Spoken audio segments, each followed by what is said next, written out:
Assalamualaikum warahmatullahi wabarakatuh. Selamat malam.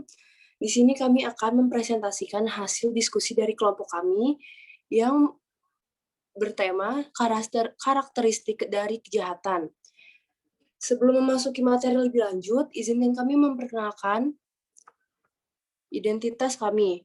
Yang pertama ada Andreas Valencius Simbolon dengan NPM 2012 0111 1395. Selanjutnya ada Villa Akram Ramadansyah dengan NPM 2012 011196. Selanjutnya ada Giandaru Givari Adisakti dengan NPM 205250111065, dan saya sendiri Novita Putri Bulan dengan NPM 2012 011198.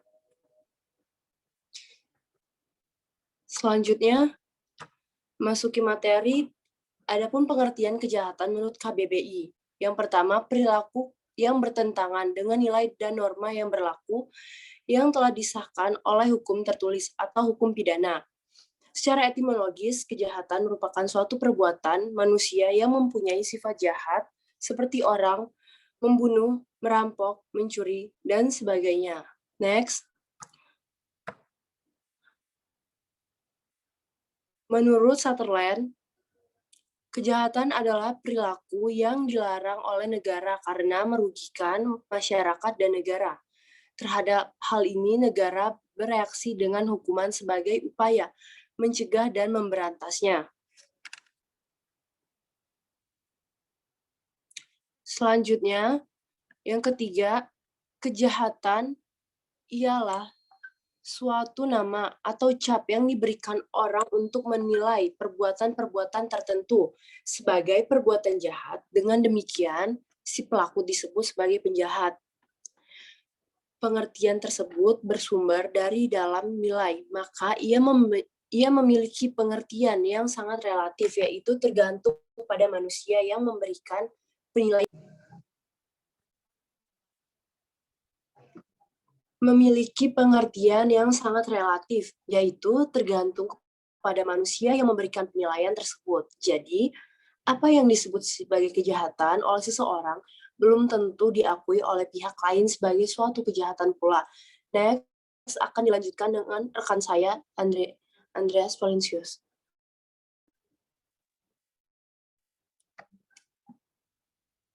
Untuk Andreas, dipersilakan. Kejahatan ialah suatu nama.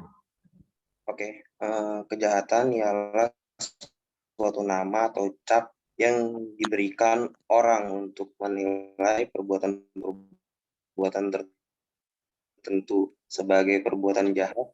Dengan demikian, maka si pelaku disebut sebagai penjahat. Pengertian tersebut bersumber dari dalam nilai. Maka ia memiliki pengertian yang sangat relatif, yaitu tergantung pada manusia yang memberikan penilaian. Jadi apa yang disebut kejahatan seseorang tentu penjahat. Menurut Mabel Eliot dalam Hari Saheroji menyebutkan penjahat adalah orang yang gagal dapat sehingga tingkah lakunya tidak dapat dibenarkan masyarakat. Batasan ini dapat dipahami bahwa di dalam masyarakat itu terdapat jenis norma-norma agama, kebiasaan, kesusilaan yang mengatur tingkah laku manusia berdasarkan warga masyarakat. Selanjutnya, Lombroso juga mengadakan penelitian kepada sejumlah narapidana di Italia pada bagian-bagian badan secara antropometris, cenderung mengatakan bahwa penjahat adalah orang-orang yang mempunyai ciri-ciri fisik tertentu, misalnya telinga lebar, hidung pesek, dahi lebar, dan lain-lain. Dengan ciri-ciri seperti itulah maka dikatakan sebagai penjahat. Akan tetapi teori tersebut banyak ditentang oleh sarjana kriminologi dan sosiologi.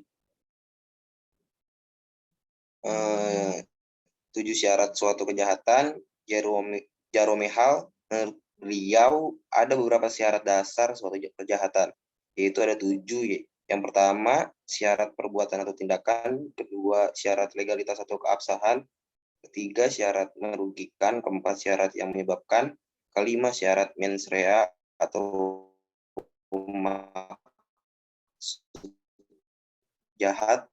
Keenam, syarat persetujuan.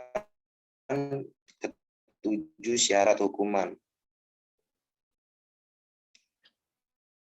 Gerson Bawengan, yaitu ada 9. Yang kedua, the occasional criminal. Ketiga, the episodic. Keempat, the white coral criminal. Kelima, the habitual criminal. Keenam, the professional criminal. Yang ketujuh, organized crime. Yang ke-8, the mentally abnormal criminal. Yang ke-9, the normalisius criminal. Selanjutnya akan disambung oleh rekan saya.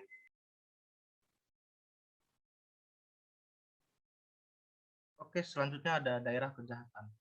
Adalah daerah di mana terdapat paling banyak kejahatan dilakukan, paling banyak penjahatnya.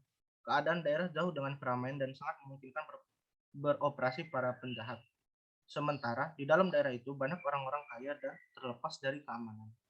Next. 6 ciri spesifik daerah kejahatan. Yang pertama ada rendahnya tingkat pergaulan sosial. Yang kedua ada kurangnya rasa kekeluargaan. Yang ketiga ada rendahnya tingkat sosial dan ekonomi. Keempat, kondisi fisik yang buruk. Kelima, tingginya rute mobilitas penduduk. Keenam, menurunnya moral penduduk.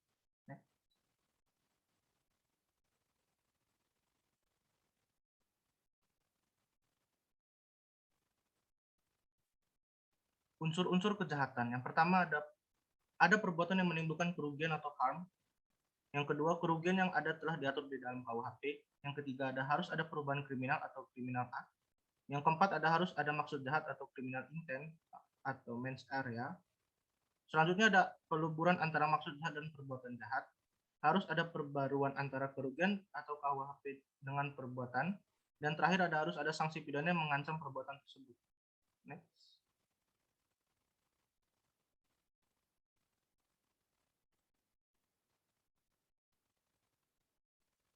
Selanjutnya ada relativitas pengertian kejahatan.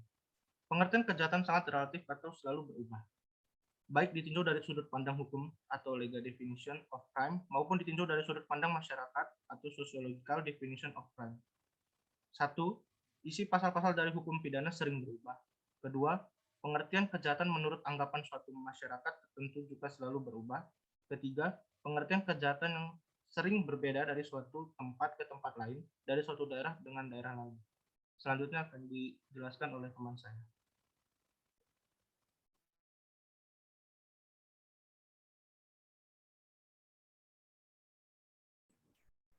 Lanjutan, Kitab Undang-Undang Hukum Pidana (KUHP) telah membedakan antara perbuatan yang tergolong kejahatan dan pelanggaran.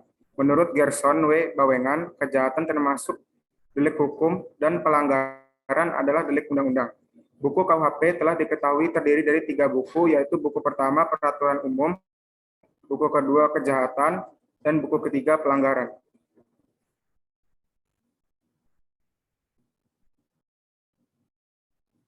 Akibat yang ditimbulkan oleh kejahatan. Ari Soharji mengemukakan bahwa kerugian-kerugian itu yaitu 1. Kerugian secara materi, ekonomis. 2. Kerugian secara psikologis, keadaan jiwa dari masyarakat yang dilukai perasaan susilanya dengan kejahatan itu. Perbuatan jahat, kejahatan ternyata mengandung unsur merugikan, menjengkelkan, dan tak patut dibiarkan merajalela.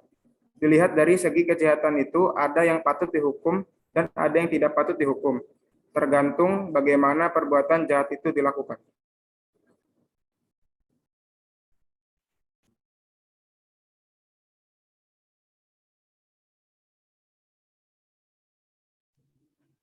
Baiklah, sekiranya cukup sekian presentasi atau pemaparan dari kelompok kami, kelompok 3.